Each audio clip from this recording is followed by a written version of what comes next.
morning, good afternoon, good evening. I am Dr. Unati. I am your host today. We are here to continue our series on depression.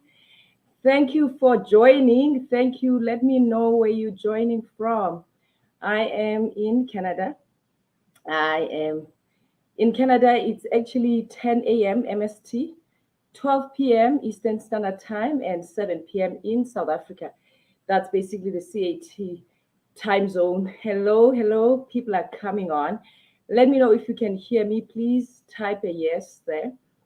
Before we start, I just want to do housekeeping instructions or probably announcement. I actually have LinkedIn family here with us. Unfortunately, I'm unable to pull up your comments for some reason. StreamYard and LinkedIn have not really figured things out when it comes to that. So I'm unable to pull up your comments. And as I go, I'm going to stop and read your comments and then I'll engage to as many as I could. Okay. Again, welcome. I am Dr. Unati. My background, I'm a family physician. I'm going for 17th year now. I'm South African Canadian. I am in Canada. I am in private practice. Outside my private practice, I do speaking in the corporate space, non-organization, NGOs, NPOs, schools, everywhere where there's people and I can influence. Okay. So if you need anyone to come talk about anything we talk about here, just drop me an email. It's right on the screen here. Again, welcome. Today we're talking about depression in children. Last week we talked about depression in general in adults. So today we're gonna focus on children. I'm a mother to two beautiful kids, boy and a girl, and basically I want to be the best mom I can. And remember, there's no perfect parent, all right? But I want to show up in the best way I can, and also more than anything, I raise my kids to be better adults out there when I send them out to the society, they are global citizens. So I want them to be in any stage, anywhere in this world without feeling recessive, without feeling they don't belong to any space. That's how I raise them. It's a learning every day. So it is my desire when I come to this space to talk to you. It's from my 16 years of experience working with parents from all walks of life, and also just working with people from all walks of life. Every class I see, and guess what? All of us, we have a common ground. We all want to be heard. We want to be seen. We want to be loved, right? So all these classes, it's human nature. It's our fundamental need, right? So our children. That's why I feel today. Let's talk about our kids. Drop any questions here, comments. There is no stupid question or stupid answer here. And again, let's respect each other. This is an adult space. Sometimes there's sensitive stuff that we talk about. Just be mindful when you watch with your kids. I always say maybe 18 and above is better, because I bring speakers here who will just take a deep dive on everything they want to talk about. And there's no filter, because we want to come here and say everything that we know, evidence based. And also I also bring people with experiences. Okay, so some content might be sensitive for your children, so be sensitive. And probably even today you want to just sit around and just watch. Invite your family, invite your spouse, invite your ex, because we're going to talk about co-parenting here today. So before we start on this topic, I just want to give you a background of what parenting should look like, or probably should we strive for. There's four types of parenting styles, and also I always throw my fifth one, which I'm going to talk to you about. So there's basically a research, like long time research. It's been researched in the psychology world, in the sociology world, in medicine. Basically we look at it, right? So four types. There's basically four types of parents: the authoritative parenting, the authoritarian parenting, there's permissive, and also the neglectful one. Okay, my fifth one is helicopter parenting, which has become very common, more especially in the middle class and upper class society. So we're going to talk about it too. So what is the best one? In the studies, the authoritative, yes, authoritative one is the best one. What it does is the parent and the child have a good relationship, in terms of there's good negotiation between them. The parent remains the adult in this child's life, but There's also guidance, there's continuity, there's consistency, there's discipline, there's expectations, but there's flexibility. All right, there's flexibilities, there's expectations. You guide, you coach your child, and of course, the child also has a contribution in this house. A lot of times people, they come from backgrounds where parents, they are wed, it went, right? There is no negotiation what your child could say or what he thinks or what she says. Or sometimes, if maybe there's an issue in the house, automatically, a lot of times, some parents come from a background where parents in the past, they would assume it was the child who did wrong, right? So this parenting gives a child a room to explain himself or herself, to also share his views, and we always say our homes, this is the first community where your child will learn the socialization, basically. Okay, so this parenting, it builds a child's self-esteem, it builds a child's sense of being, right? And also the being out in the society, out in the world, to know that I am here, I belong, I have a word, I have a say. Okay, that is the authoritative type. The authoritarian, many people actually come from that background where a parent, very strict, very rigid, very rigid background. And when the parents' word goes, that's it.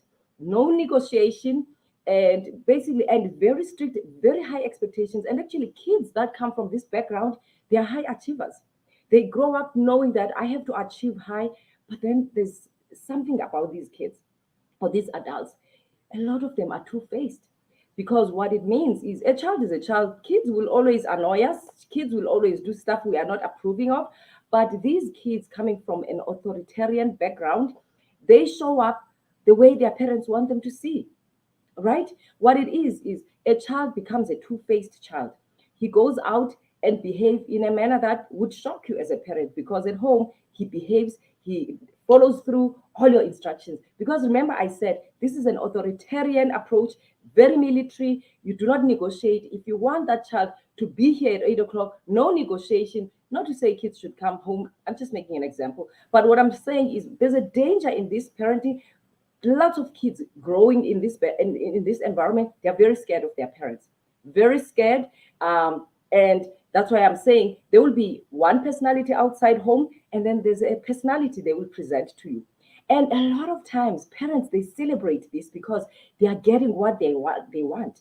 They're looking at their child, he's bringing all those 100%, she's bringing all those 100%, and also she behaves or he behaves the manner you want him to behave. And then outside he's something else. These parents, they get shocked when there's a report that so and so behaved a certain way. You get shocked because your child, you expect him or her to behave a certain manner. All right. And honestly, kids are very smart. They will present the way you want them to show up. All right. And then the third one is the permissive one. The permissive type, it's quite an interesting one because it's very common in parents that work a lot. There's a lot of guilt there. Your kids, someone is always looking after them. If you have a nanny or you have your parents looking after your kids or your relatives, so you are always away. So now, as a result, when you are around, you tend to loosen up a little bit. You tend to try to be nicer to your child. And in the process, you could easily be permissive. These kids, sometimes they don't understand vitamin no, the vitamin N. They grow up to be kidults. They work in organizations where they throw a tantrum when they cannot work in teams, right? Because they never had any no in their families. As kids, they were spoiled brats. No one ever said no. There's kids in homes where they are where it goes, right? There's kids in their homes where everything they say, parents, there is no parental guidance. So one has to be very careful. And I know that we work a lot, we are trying to build our future, our kids' future, but you just want to find that balance. If you are here, you know that you have a relative that looks after your children. But remember, that person is not your child's mom or dad. There's something about the brain. As much as they appreciate, the kids will appreciate the care you are leaving them with this person, and this person might be the most loving caregiver, but the reality is you are still alive, you are here. And sometimes, you know what, these parents, they have to work away, or maybe let me give an example. Say you had your child in university and you had no choice, you gave birth and then you went back to school. So I always advise my clients, You need to have a plan in place. What is your plan? What is your long-term plan? If your mother is looking after your daughter or your son, what is your next 5 year, 10 year plan? Because the reality is, kids, they look around, they look at, wow, so and so has her mother, her father around. Where is mine? And you are probably somewhere working out of town. All you do, you send money, right, to your parents or to the caregiver. So we need to have that balance and to be present and also to have a long term plan. Yes, there's situations where you have your relatives looking after your children in the case of work or maybe of illness. There's many situations, but we always advise parents to have a long-term plan for these kids, because the reality is children are looking around, they thinking that so and so lives with his parents or her parents. Where am I? Right? That's when the last week's topic we talked about the sense of abandonment. Where were you? I was raised by my grandparents. Where were you? So that's when that kicks in, the abandonment, right? And then the fourth one is basically neglectful. That one, it's quite a sad situation because sometimes it's multifaceted, right? Sometimes you give birth to your child, you are a young parent, and then depression kicks in. There's people that have postpartum depression, or sometimes they even had it intrapartum. During your pregnancy, you fell pregnant. I mean, you had depression, and then your parents look after, or whoever looks after your child. In that case, someone is caring for you. You need to be well mentally, and then sometimes it can take longer, and then you become a neglectful parent because you were not there. The child interprets that as such. All right. And more especially if it was an unfortunate situation, whoever looked after the child didn't give the best basic needs. All of us, according to the Maslow's hierarchy, kids, or all of us, basic needs. We want the basic needs, the love, protection, shelter, food, all these things. So sometimes some children, they don't get that in your absence, okay? Or sometimes you just neglect your child because probably you also came from a place of neglect. Maybe your parents, last week we talked about intergenerational occurrences where you were neglected as a child, and now you give birth to your own children and then you neglect them.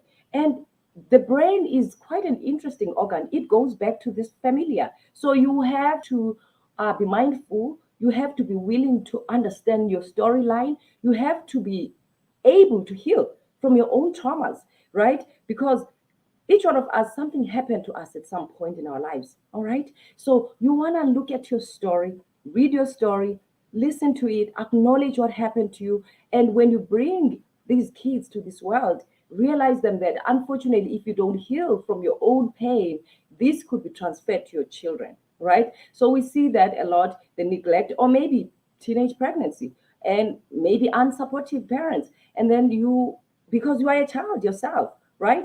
You are a child yourself, and it's easy to neglect that child. And not to say there's no teenagers who are the best mothers and fathers. So it's a very common thing because, listen, our brains mature at 25. So imagine when you are a mother at 16 or 17, no support around you, most likely you have to go to school or you have to neglect your own schooling and take care of this baby. Now you have to work. People have to look after you, So there's so many things. And then now your child is exposed sometimes to trauma. We've seen in the hospital, the youngest child I've seen was a 2-year-old who had a sexual assault case. So that's the thing. When you are not ready to be a parent, you are a teenager, it's easy for you to fall in the neglectful spectrum, right? And of course, I mentioned the fifth one, which is the helicopter parenting. That one is very common. Where parents are dreamers here. You are a hardworking parent, you have achieved so much in your life, you've done so well for yourself, or sometimes you dreamt to do something for yourself, and unfortunately, circumstances didn't allow you. But you tried the best to get your child to where you never went, right? In this case, let's make an example. A parent who will take his or her child to a private school, right? And a lot of times, these schools, they have an expectation of a certain percentage. This school will take a child who is an 80 plus percent. The schools like that here in Canada. Okay. So a parent, because he or she dreamt that, I want my child to go to Oxford. I want my child to go to Harvard. I never went to Stanford. So I'll make sure he gets there or she gets there. What do? When there's homeworks, let's say you're an engineer, you're a professor in math, you help your child to make sure that you physically do the homework for your child because you want him to score, you want him to score. And indeed, he scores high. But how does that child feel inside? When the teachers or the other students congratulate him or her, inside he's feeling small because he knows or she knows that my mom or dad did this, right? And you are dreaming through your child, you are trying the best. And we have become, more especially this society, there's a lot of studies showing that this society, I mean, this generation of parents, my age group, and are like the millennials and going after us, we have become overly protective. And I guess it comes from a place, the world we're raising our kids now in is so dangerous. There's a lot of things, there's drugs, there's alcoholism, there's a lot of things. So parents have become overly protective to a point of overdoing it. So we need a balance, right? I said last week, parenting, it does sometimes the instinct doesn't come natural. If you need guidance, there's a lot of parenting coaching now. So if you think you need such, you need to identify your lackings and to approach the people that can help you, all right? Because it's very easy to overdo things you never had in your own childhood. And then unfortunately, it can actually destroy your child's sense of being or basically your child's self-esteem. All right. So I'm saying I'm giving you all this background to show not to guilt anyone because a lot of us we actually have actually features of all what I just mentioned here. It's a work in progress even for myself. So I don't want you to feel bad. Just look at this material and take what you can learn because it's an ongoing studies. Honestly, it's been proven to be the best. All right. So the authoritative parenting is the best one. Check it out. I'm going to post it when we're done here. Right. So what depresses children? It's when this unit, these basic needs are not met most of the times. And I'm going to talk about the other causes too. So basically, I'll give you a background of what happened in the mid 90s, 1995 to 1998. The US CDC and Permanente Institute, they were looking at these graduates. These people were coming from Stanford, Harvard, all these, Ivy League universities and also other good universities, but they were struggling. These people were high achieving people. They were professors, they were doctors, they were lawyers, they were teachers, they were all these things in the society and changing lives, but they were struggling mentally.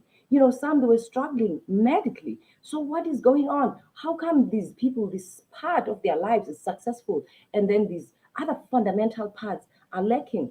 So they looked at this study. It's called Adverse Childhood Experiences. What they did, they took this 15,000 panel of people and looked at what happened to them between 0 to 18 years. Okay. And this is the time where it's a very sensitive age, right? And more so the first 6 years of life up to 11, very sensitive, very critical. If you're a parent here, to do your work in your own self so that you can show the best way you can to your child and in the most healthiest way. Okay. So basically, this study, the Adverse Childhood Experiences, we call it ACEs, they did it and they looked at these 10 questions. Between your age 0 to 18, was there was there any exposure to poverty, right? There's people that came from low income families where sometimes basic things like food was a struggle, right? So there was that history in your family. Was there any alcoholism? Were there any drugs? Was there any uncle or any your aunt or your dad, your mother who went to jail, right? How about the community trauma? What about the shootings that happen every day? There's places like in the US, there's places that have shootings almost all the time. So that could affect any growing brain, okay? And was there any sexual abuse, any emotional abuse, any physical abuse during this time, all right? And of course, they asking about, did you come from a war-torn zone? Here in Canada, we're struggling with people who are coming from South Sudan. They struggle, these people emotionally. They have PTSD because they came from war-torn zones. These people were moved. They were basically refugees in camps in Uganda, in other countries. And then Canada, like any other country that is financially stable, they offer refuge to these people. But unfortunately, these people came from a place of trauma. They are struggling today. There's many broken families in that community. There's a lot of their children in jail. There's a lot of them, they basically leave school. There's a lot of bullying, and there's a lot of things happening.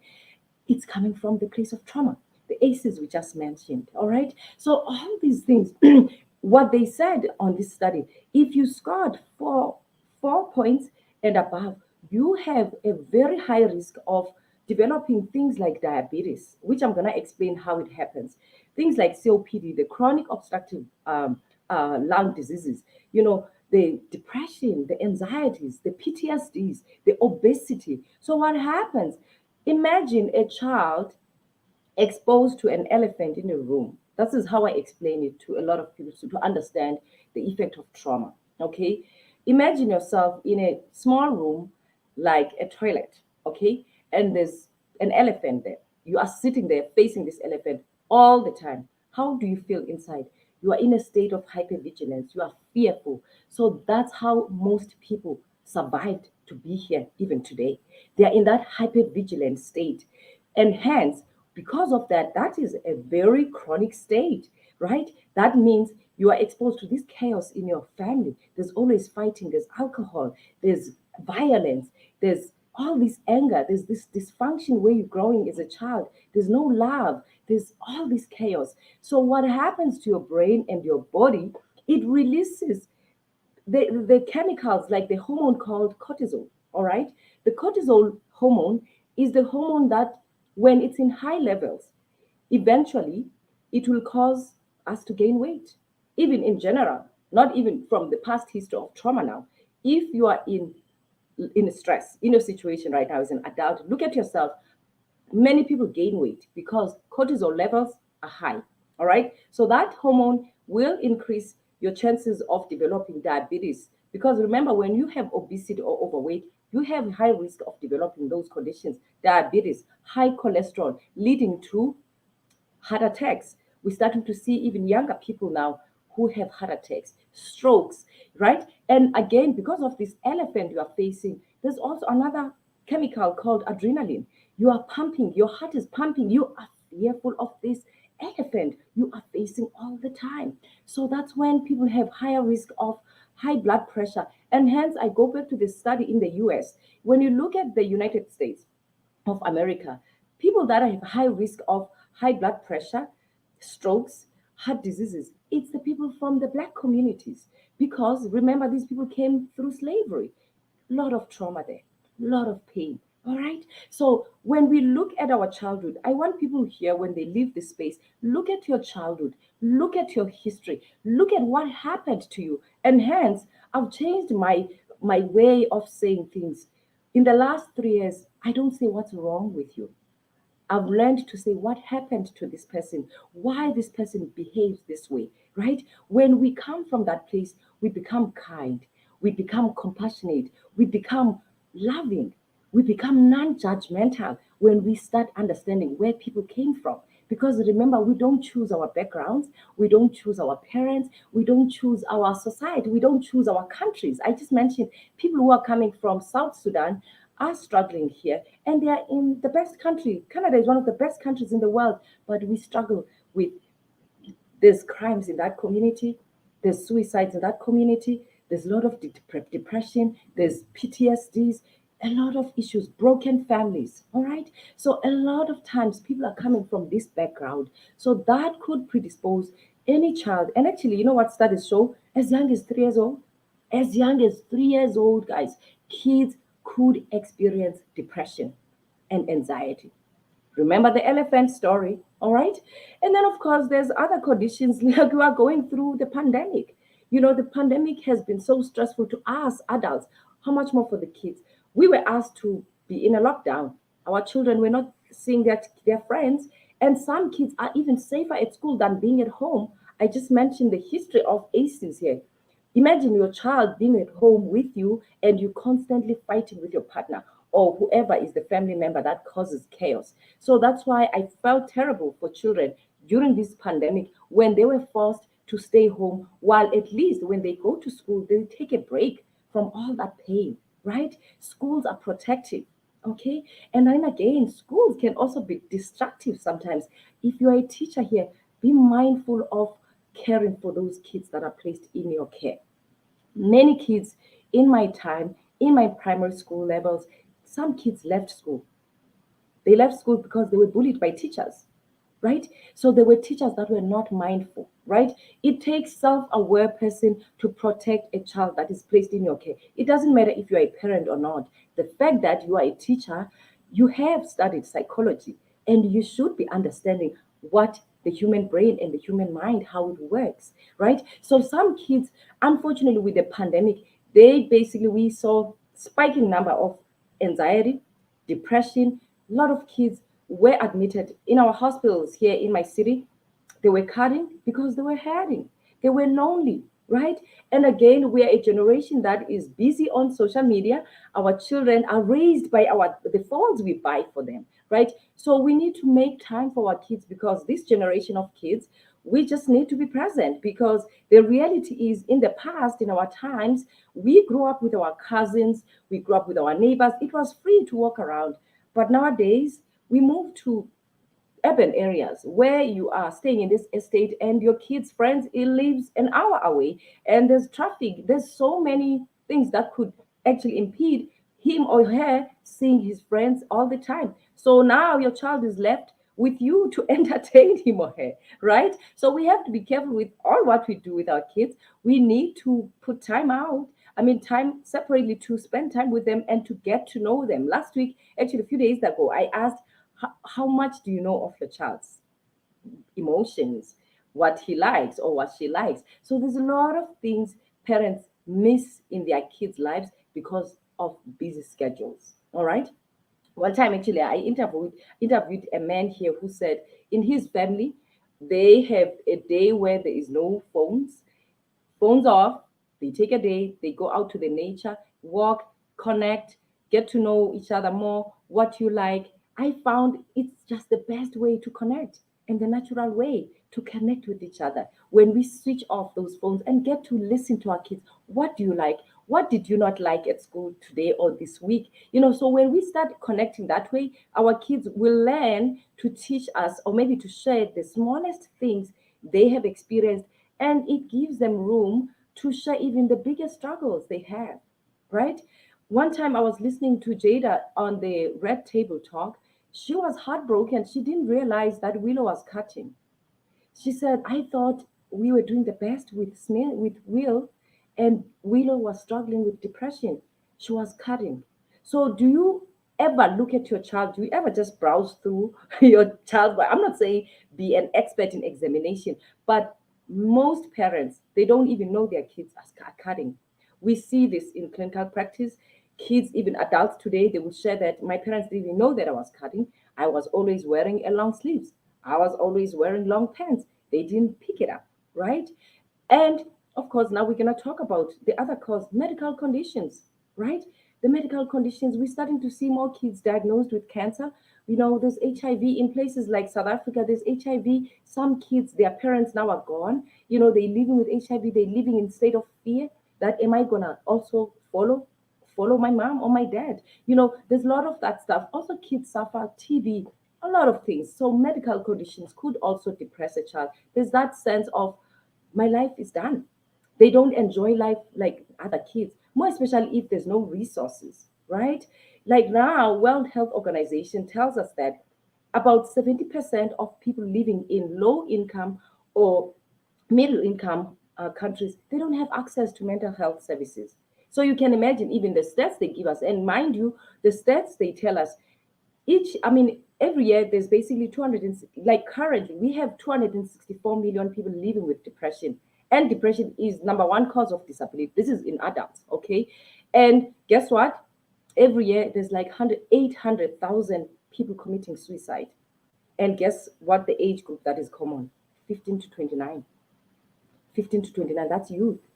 Those are the leaders. These are the leaders of tomorrow. And they're struggling. They're committing suicide. They make up the big chunk of this 800,000 suicides occurring yearly. All right. So basically, we have a troubled youth nowadays, right? And I know that a lot of times people say, what happened to this generation? We were not like that. True and false, because people, they learned to survive in the past. There's many people today that were raised by abusive parents. They are winning today in life. They are winning, they are CEOs, they are doing great, they are school principals, but they are angry people. They are very angry people. And this affects their relationships with their children, their relationships with their spouses, with their partners, with their co-workers, where they work and their bosses or their CEOs. There's no retention. People leave that way because they cannot work with other people, right? They are not socialized. Other than the meritocracy, they went to the best universities, they did well for themselves in that aspect, but socially they are lacking, right? So there's all of that. And now I always wonder, then would you say, did you turn out okay? Or you just survived, right? And I also admire the parents we had in the past. I mean, honestly, they did well giving us the best, considering most history of where I come from. I come from South Africa, where apartheid actually contributed big time to what's happening today in the youth of South Africa. If you didn't know, South Africa is one of the highest. The rate is the highest in one of the suicides. It's actually number two after Russia. South Africa has the second suicide rate in the world. Then there's a problem there. We are a bleeding country, right? South Africa consumes alcohol, is one of the high consumers of alcohol. Now there's even drugs, right? So there's a problem there. And again, go back to the ACEs. Look at your background. And like I said, when you have scored four and above, you grew up in poverty, probably. You grew up with fighting parents or broken families. I forgot to mention that. When parents did not basically got together, married, or common law in situations, lots of us were raised by single parents in South Africa, right? And I applaud grandparents. I applaud uncles that stepped up. But then again, if you are a bleeding country like my country, and you have uncles that are also struggling. I have an uncle who committed suicide in the past. Many families have that history because we're a bleeding country until we heal. Our leaders, they need to also heal because they're coming from that background. Until we understand the ACEs, what happened to us, we will continue recycling what's happening right now. And if we don't, that's why today I would like any person who's watching me, if you're coming from a place of people who commit suicide or who are depressed, they don't have faith, there's lots of people who have come up with many things they've said about this. I just want you to think of what I just said. Many predisposing factors that would lead people, to people committing suicide or depression. People have no jobs. Like I said, the youth, 15 to 29, these are the people that are in high school, going to university. They graduate in colleges, graduate from varsities, they have no jobs. Depression would kick in. Some of these people had loans, NSFAS. I studied through NSFAS. My mom is a single parent. So many young people have these loans that are waiting for them. They have no jobs. Why would they not get depressed? And if they have no strong support system, that's why they make it on the stats. That's why they make it on the 800,000 stats of suicide. It's a 15 to 29, right? So we want to be sensitive when we look at people's situations and look at their stories. And hence, I encourage each one of us, we need to change the narrative. What do we say to people when we see this person who's struggling with alcoholism, who's struggling with the drugs, who's struggling with womanizing, or a woman who is said to be a prostitute, or someone who is hopping from one partner to the other? A lot of times, these people, something happened to them in childhood. A lot of times. A child that is raised in a stable environment with a loving and received all the fundamentals, most of them, they turn out well. But again, disclaimer, remember, we raise our kids in our homes, but we also send them to the world. The world also influences our kids. And hence, you could have three children, different, same background, same way of raising them, but they turn out differently because they have different personalities, right? And also, again, how do you also parent your children? Is there any favoritism? Because this is another issue that has actually, that is there silently in families when parents favor certain kids or a certain child and the other children are watching that.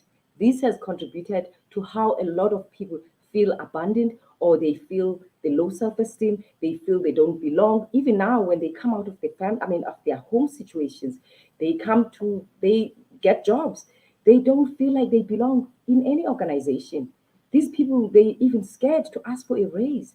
There's people I've met, they have worked for the same organization for 10, 15 years, never received any raise. They are scared to ask for it. Again, goes back to how you do your parenting. Are you a parent who is authoritative?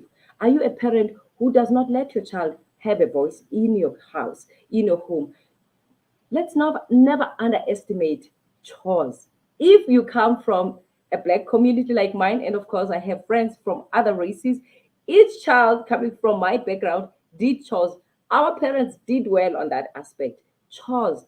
Don't underestimate giving your kids chores and also compensating them when you can. What you're teaching them, you are teaching them to belong in this community, your little home. When you send them out to the society, I mean to the world, you are teaching them to be part of something. All right? You are teaching them to have a voice, right? And also when you give them money, you are giving them money management, right? So if you can, it doesn't have to be a lot of money. If you can, do compensate your child when you can. All right? Because you're not only teaching them to handle their own finances, you are teaching them responsibility, and also that builds their self-confidence in themselves. That also builds their sense of being, their esteem, right? So there's a whole lot of things. So how does your child present when he or she has depression? You know what? This one, lots of times parents have brought their kids saying, my child does not listen, doc. My child is disrespecting me. This child has changed. I'll tell you this, that is usually actually a presentation most kids present with. When your child is struggling, before you become defensive, before you overreact, go back and look at your home situation. How is the stability in the house? We see now with broken families, COVID didn't help. We're seeing a lot of broken families. We're seeing separations. We're seeing parental alienation. That one is another topic for another day. I hope if you are here and you're a parent, you have separated from your partner, both men and women, like equally. Men and women do it equally. In fact, studies show that women do this a lot. When a relationship didn't go well, when your marriage didn't go well, it's so easy, very easy for some women and men to speak ill to the kids about your partner. I'll always go back to one of my friends saying here. Zoliswa is a social worker. She said to me, a bad parent, a bad husband or a bad partner is not necessarily a bad parent. Let's sink that in. A bad partner, a bad parent, or an ex is not necessarily a bad parent. This one, it needs emotional intelligence, social intelligence, good soft skills to master it. Because when you are heading, many women and men have spoken ugly things, sometimes lies, to their children in the name of daunting or probably dampening the other partner because of the anger or whatever happened that led to the demolition of the relationship. Do not fall into that. Many kids come to our rooms because of this. And many parents ask for us to put these kids on antidepressants. There's nothing wrong with an antidepressant, but you notice that your child remains depressed. Kids love both parents equally.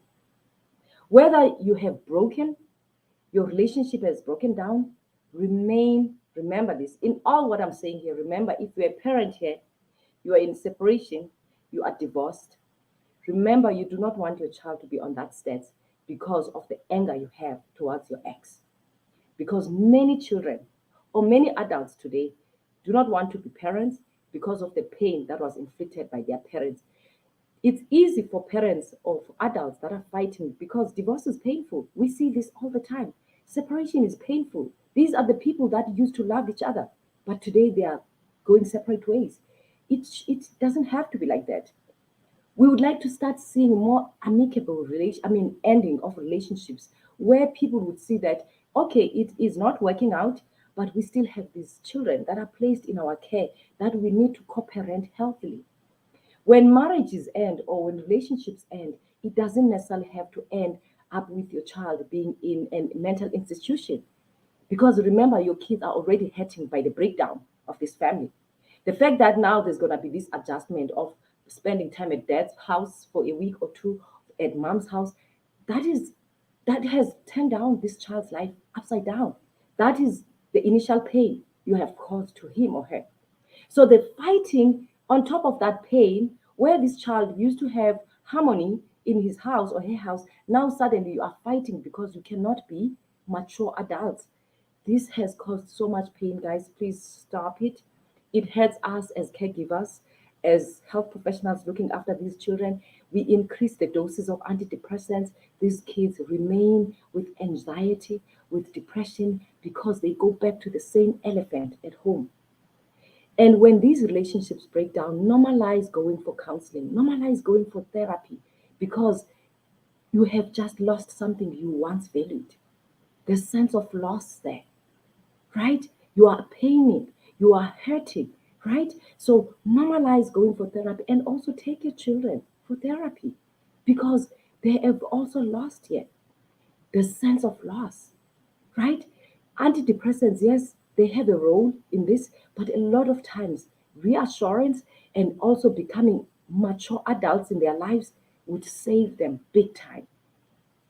All right. So that's what we see a lot of times. These kids coming in very depressed. Some of these kids, they even find refuge in drugs. Some kids, sometimes you have to look at teachers. If you have a child in your class who's suddenly becoming a bully, a lot of times there's an issue at home. A lot of times it's either the father or the mother is bullying the other person. Now this child is looking for an outlet. Where is the outlet? Is other kids. If you go back and scroll back on the post I posted here, there was a petition I created in 2018, I believe, where I was showing parents to look at things that sometimes we underestimate, even things like teasing our children, normalizing teasing your kids, or normalizing your other kids, teasing the other kids. We need to also be mindful of our kids' personalities. Our kids don't have same personalities. I've had parents screaming at their kids, maybe their boy child. I'm passionate about boy children's mental health and men's mental health because many of these kids were bruised by their own parents. When they showed their vulnerability, when they cried, when they were hurting, they were suppressed. They were told, "You are a boy, you cannot cry." And now we wonder why people, even in relationships, in marriages, and work, we have dry people. Because when they were boys, when they showed their vulnerability, when they were hurting, an adult in their lives shut them down, shut them off. Many people now, I counsel couples where a spouse tells me, "He's so dry, she's so dry. I can't get through him. I can't get through her." You find that when you listen to this man's life or his story, this is a man when he was 6, he was shut down. Now he can't show up to his partner. He's cold. And this is a person who has a great potential, whom his love language probably is giving gifts, but he's dry emotionally. And we see divorce, and we see people saying, "Dog, I'm not divorcing my spouse because he cheated or she cheated on me. I can't get through him. I can't get through her. She's dry. He's dry." And you will wonder, it's because of the background this person was raised in. And hence I'm saying, look at your background, look at your childhood story, and heal from that because it follows you. Guys, seeds of pain, they don't get buried. They show up in our stories, in our relationships, in our parenting, in our friendships, right? So a lot of these, and some kids were never loved, really. They were never showed any affection by their parents. And now you find that they are clingy in friendships, they are clingy even in relationships. There's a story there. They never felt the love from their parents or whoever was looking after them. This happens in adulthood. I see people saying, "I could never be someone's friend because he's or she's a clingy person." He loves or she loves being loved because he or she never received it in childhood. And hence there's now in the psychology world, there's an issue, there's basically now an issue of reparenting yourself. If you didn't get the love, the basic needs I was telling you about, Do it for yourself. Counseling. Normalize going for psychotherapy, right? There's many modalities we use to heal past traumas, childhood traumas. There's so many things we can do to heal from that. You don't have to end your story with that pain. There's so many things to turn your life around because, like I said, you didn't choose your parents. You didn't choose who cared for you. You didn't choose your childhood or your background. You didn't choose those aces that occurred to you, but now you still want to be a better citizen. You want to be like today we have people that murder other people. There's many people that are in jail because they murdered, they shot people. That cannot be right. You cannot come from a background that was healthy for you and become that. And again, like I said, you could come from a background where parents did the best, raised you well, and because of the friends you chose out in the world, that could influence you. The schools you go, the people that you hang out with. So we have to be mindful who hangs out with our kids. Do we know their friends? The phones we buy them. Do you know the apps they have there? Do you ever look randomly what your child is Googling? There was a friend here who told me that one time her sister, I think a sister or a cousin, was wondering why her bill was so high. And when she went to her telecommunications company, they told him that no, it's actually your child. There's a lot of app that has been downloaded here. The child was downloading porn. The child was 14 or 15 and was addicted to porn. So, what does your child Google and what else your child is downloading? Do you know? So, there's many other apps that you can actually block, even language your child or things that could go through your child's apps. Find out from your telecommunications. If you're in South Africa, find out from Vodacom, from MTN. If you're in Canada, you're in America, there's so many other companies. Find out. There's our apps on social media, on Facebook. There's actually groups of parents raising kids in this generation in the 21st century where we are raising our kids. We cannot run away from the fact that we are raising our kids in hard times. They have access to money. They have access to drugs. They have access to phones that we give them. There's so much abundance. There's so much exposure. So we need to be mindful parents, right? In the past, we lived with our parents. There were grandparents around. I live in Canada alone with my immediate family, so I have to be intentional. I have to be intentional. I have to be intentional about my work schedule, how much time I allocate for my kids and my family. It has to be an intention. Many people have moved from their provinces, from the Eastern Cape. They live in Johannesburg, in estates where parents, they see their parents once a year. We don't have the help we used to have. So we have to be intentional. I've seen people that are molested by people that are caregiving. You leave your kids with this person you trust, and this person is abusing your child. And then before you know it, your child commits suicide, leaves a note that actually the person you left me with was molesting me. Right? So these things happen, guys. Like suddenly, if your child is withdrawing from you, or your child is withdrawing from your partner, either your husband, the father of the child, or your new partner, the stepfather, or your brother, do you ever wonder why? Why is your child withdrawing from this person that he or she used to love? There could be something cooking there. Instead of being defensive, and saying your child is disrespecting you, probably it's time to dig. Why is my child locking herself lately or himself lately? Right? Why is my child suddenly has become rude towards me? Right? Why is he careless or why is she careless with words? And of course, there's teenage stage where in that stage they think they know it all, the hormones are raging, but also you need to look at the pattern of your child's behavior. They also present the same way as adults.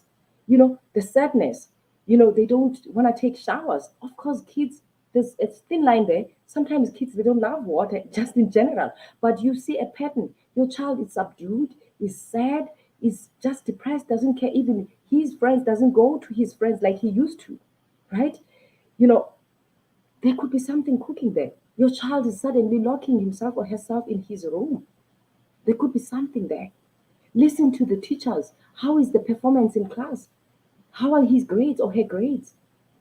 Right? So these are the things that could actually be the indicators, the red flags of a depressed child. Right?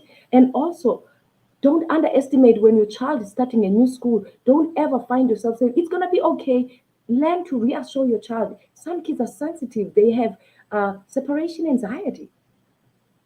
They need time to adjust to that teacher, right? So don't find yourself dismissing their feelings. Kids start with little things to share with us. If we dismiss the little they have to share with us, they will never share the big things they're struggling with. I have kids that are struggling with eating disorders. I have kids in my clinic where they are 15, they are struggling with all these. They are going to they have all these struggles because there's bullying at school. Do you know who's bullying your child? Do you know why your child suddenly doesn't want to go back to school? Do you know why your child is suddenly asking to be homeschooled? Right? Do you know in a case like, I'll always go back to South Africa, in cases where there's I know that a lot of parents, they use contracts. There will be a taxi taking your kids. I had recently a story of this young child whom this man was abusing your child. You are at work and your child, the old person, the old man who probably is a driver of this contract you have, is sleeping with your 15-year-old. Suddenly, your 15-year-old falls pregnant, doesn't want to share with you because she is impregnated by the 35-year-old driver. So these are the things are happening in this world. We are raising our kids in such a cruel times, right? So we need to be very careful. Why is your child suddenly withdrawing? Why is your child suddenly in gangs, right? Why is your child doing drugs? Why is your child, suddenly your child has changed? You experience that your child has changed. You need to go back and see what has changed in your family structure.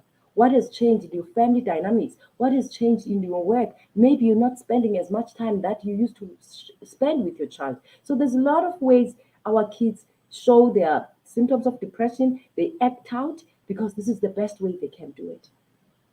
There was a study actually at, I think it's Yale University. They were looking at these kids. Parents brought these kids to the pediatricians, to the child psychiatrists. They were very anxious, these kids. And you know what the psychiatrists did? They started asking history on the parents. And boom, the parents were anxious. When they started treating the parents, the kids were better in symptomatology. So before we start overreacting, before we start saying our kids they are misbehaving, we need to look inward. What are we not doing? Are we off equilibrium ourselves? What is lacking? Are we resting enough? Are we taking care of our own bodies? Are we only also taking care of our mental health? Because when you're an irritable parent, your child is most likely going to be an irritable child, right? A lot of unhappy parents have unhappy children, right? It's the truth. We see it all the time. So we need to look at our own stories. So we need to always strive for that balance. We need to normalize taking breaks. We need to normalize, this spending time with each other. Do you understand? Because, like I said, we're raising our kids in times where, unfortunately, the social media space is raising kids. I'll never forget I think she's Dr. Lauren. She's one of the psychologists, the celebrity psychologists in the States. She said during this pandemic, she lost her teenage kid. Good kid. Snapchat, if you don't know about it, it's where the kids are spending time. It's an app where the kids are spending time. Do you know the language kids are using to talk about drugs there? So this lady, she said a person delivered drugs in her doorstep. Before she knew it, her child overdosed and died. These things are happening, guys, under our nose. So we have to be constantly on the game. The kids have a language they use to name the drugs they are using, right? There's a language they use to tell each other how to delete messages. So all these things, guys, are happening, and it's the things we've given to our kids. So how much time or how much you know of the things happening in your child's life, right? And we're not always gonna get it right, but are we intentional? That's the question I always ask myself. Am I intentional? Am I mindful? Am I caring for my children? Am I present? I'm not always present. I have to constantly remind myself of these things, right?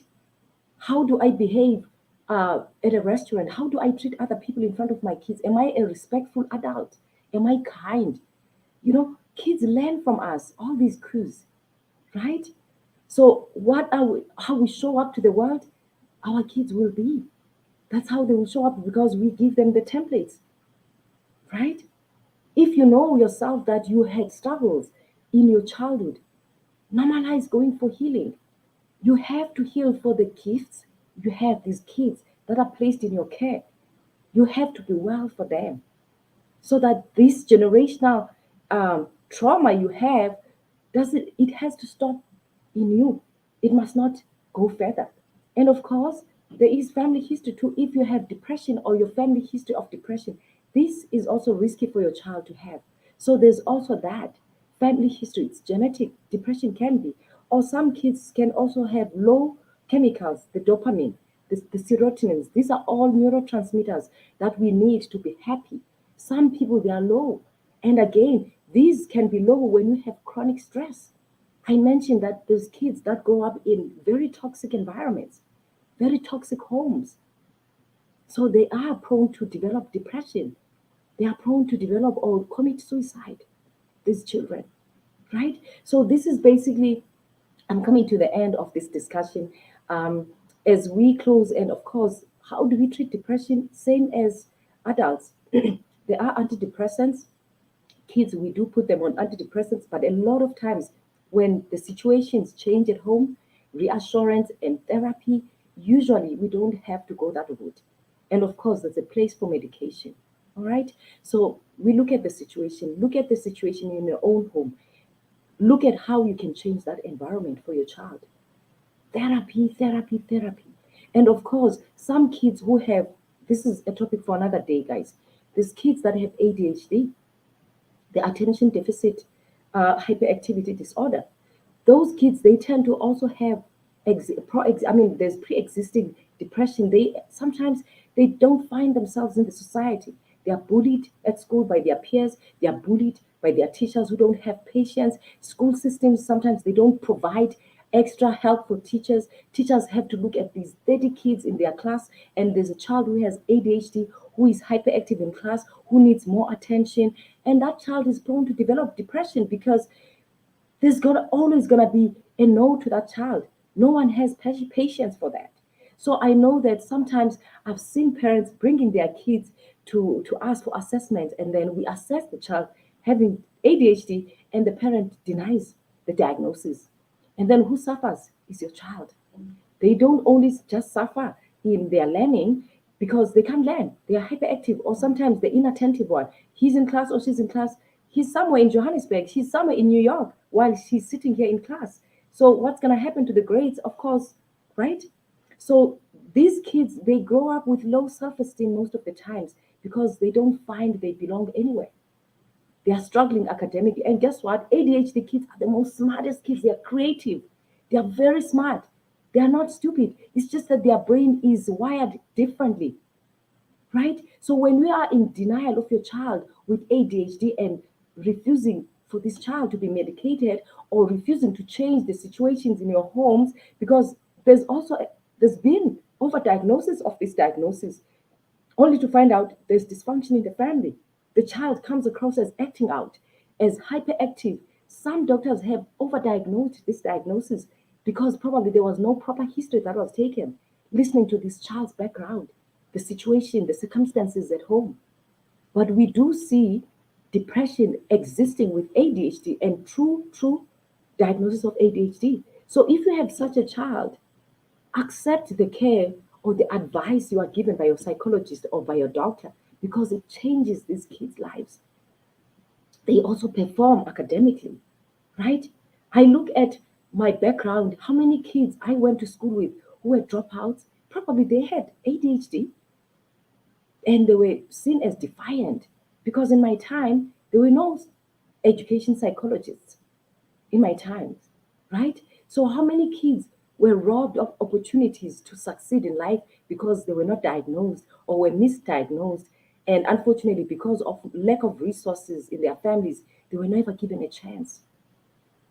These are the kids or adults today that are struggling with depression and anxiety, right? So, there's so many things that entail depression. There's so many things As I close, I would like you parents to look at the situations in your homes. Look at your own story.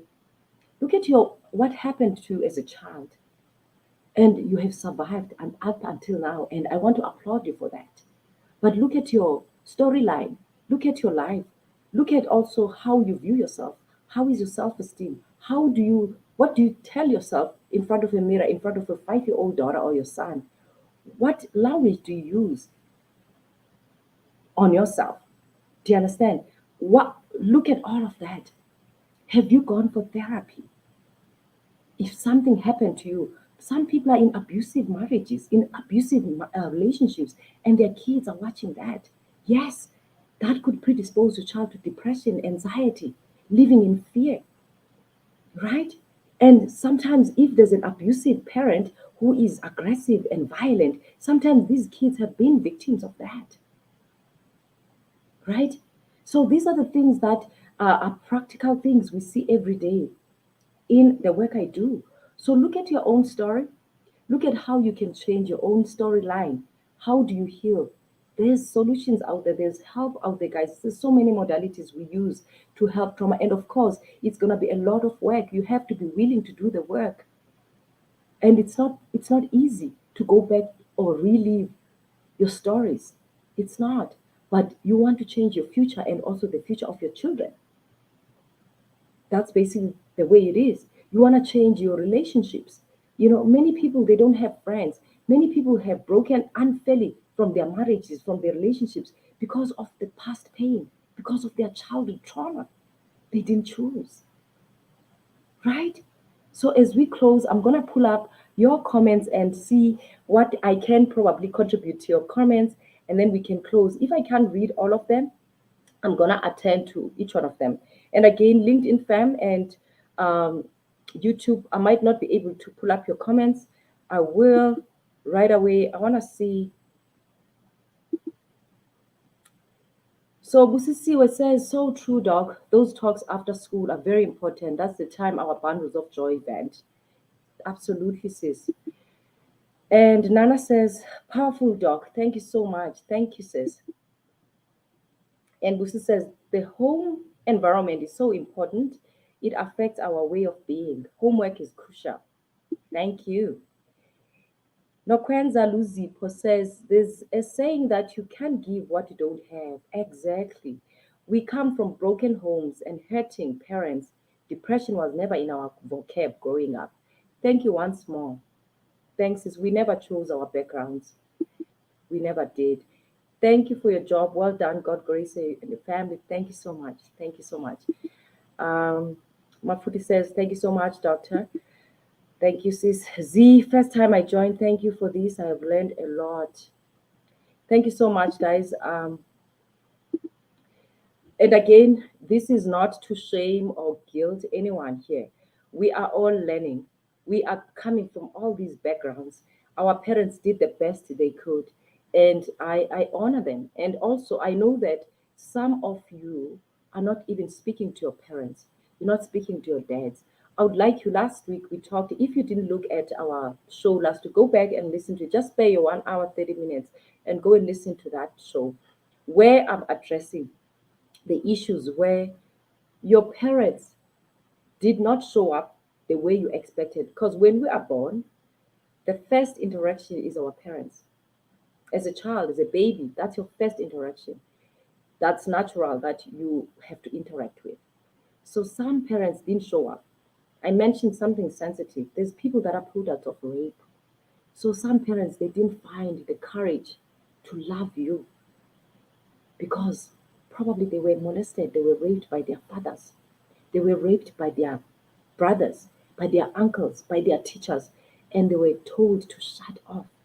So these people are living with these wounds they never addressed. So in your anger towards your parent, I would like you, if you're not speaking to your parent, to exercise compassion and probably go back and listen to her story or to his story because most likely something happened to her. Something happened. And in the past, no one diagnosed postpartum depression, more especially in my community. Many people were undiagnosed postpartum depression. And you know what? They unfortunately fell on the neglectful parenting scale.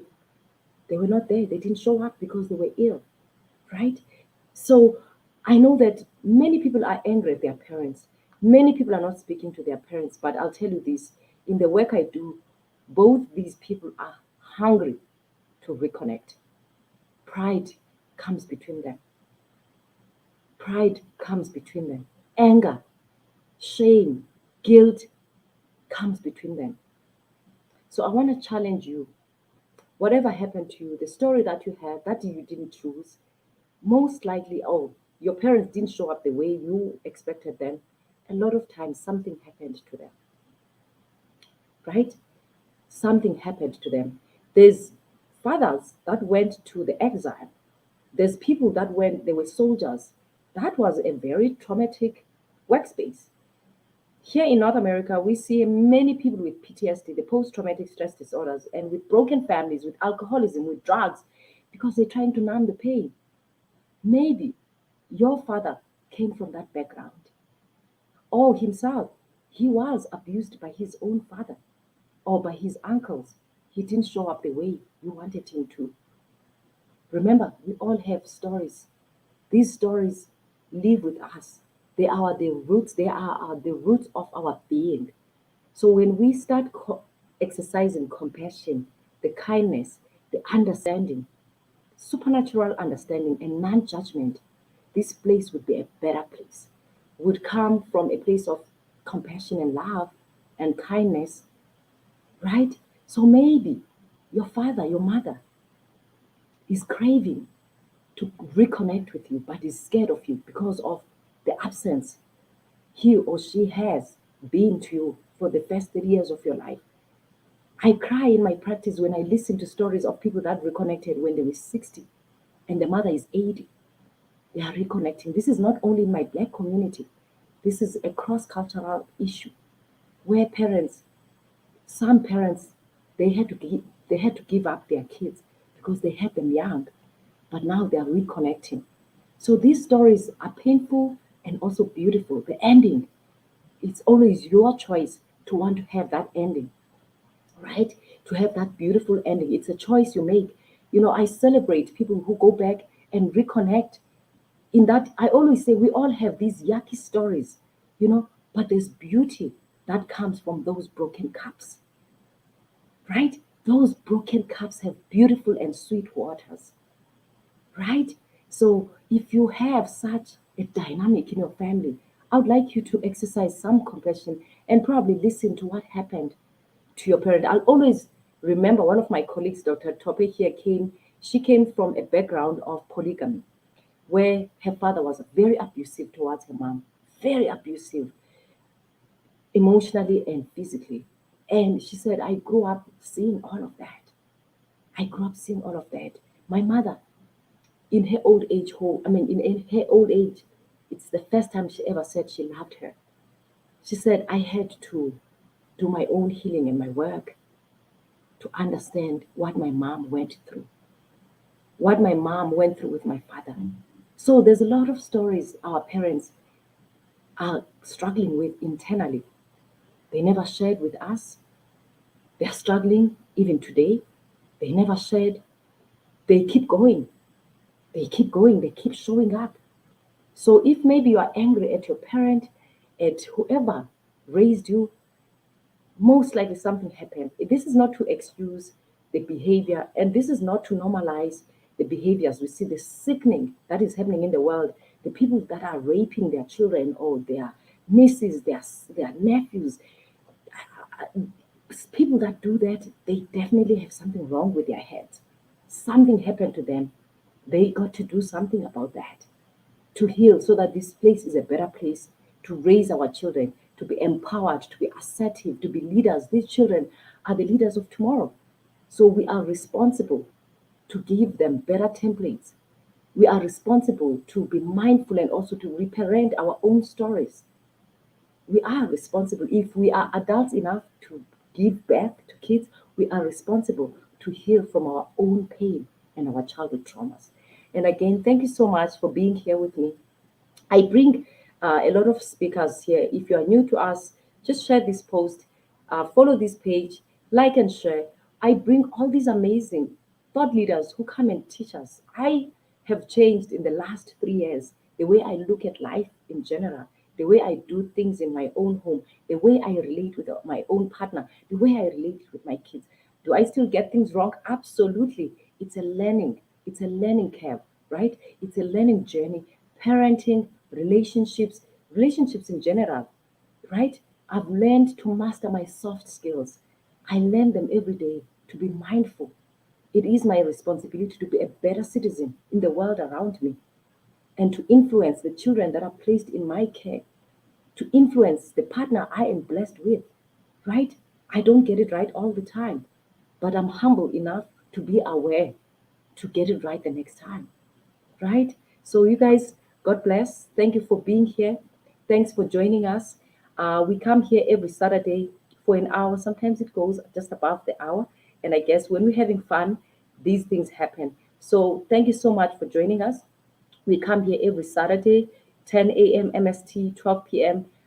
Eastern Standard Time, and 7 p.m. CAT or South African time. Join us every Saturday. We learn a lot here. Many people have shared their stories in privacy with me. I honestly honor you for sharing your vulnerability and also doing something about this. Because when you come to this space, do something when you've learned something, do something about it, right? A lot of times people are comfortable in the pain. There's a lot of people that are addicted to pain, and again, it goes back to your upbringing.